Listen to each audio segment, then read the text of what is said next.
नमस्कार। आप सभी का स्वागत है प्रकाश आदित्य की यूट्यूब चैनल पर। बहुत दिनों के पश्चात आज एक नई कविता के साथ मैं आपके समक्ष उपस्थित हुआ हूँ। मेरी कविता का शीर्षक है बेसब्री।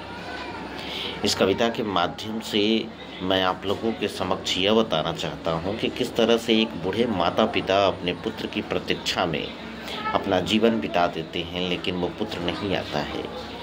उस पुत्र की दस्तक भी नहीं होती है, उस पुत्र की आवाज़ भी नहीं होती है। किस तरह की तड़प होती है एक माता पिता के मन में, आज उसे कविता के माध्यम से मैं आप सभी के सामने प्रस्तुत करने वाला हूँ।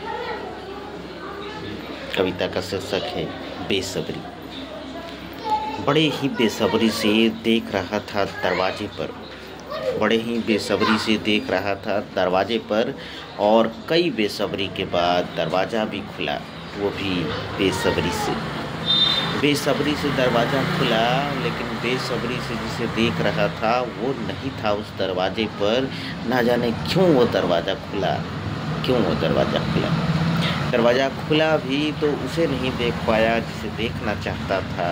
नहीं था वो उस दरवाजे पर, नहीं थी उसकी दस्तक, नहीं थी उसकी कोई खटक, जिसे देख रहा था दरवाजे पर बड़ी बेसब्री से। देख रहा था बड़ी बेसब्री से उस घड़ी को, लेकिन घड़ी की सुइयाँ वो नहीं थी जिसे वो देखना चाहता था।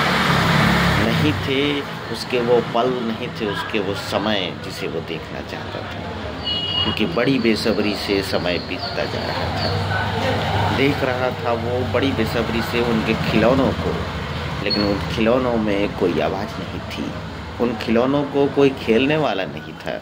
देख रहा था बड़ी बेसब्री से, लेकिन उनकी बात को कोई सुनने वाला नहीं था।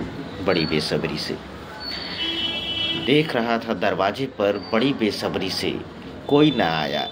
बड़ी बेसब्री के बाद उम्र ढलती गई, बाल पकते गए, गालों में झुर्रियाँ हो गईं, समय बीतते चले गए।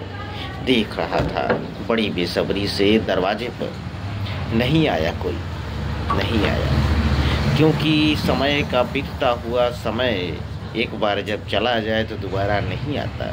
चले गए वो, चली गई उनकी बातें, चली गई उनकी यादें,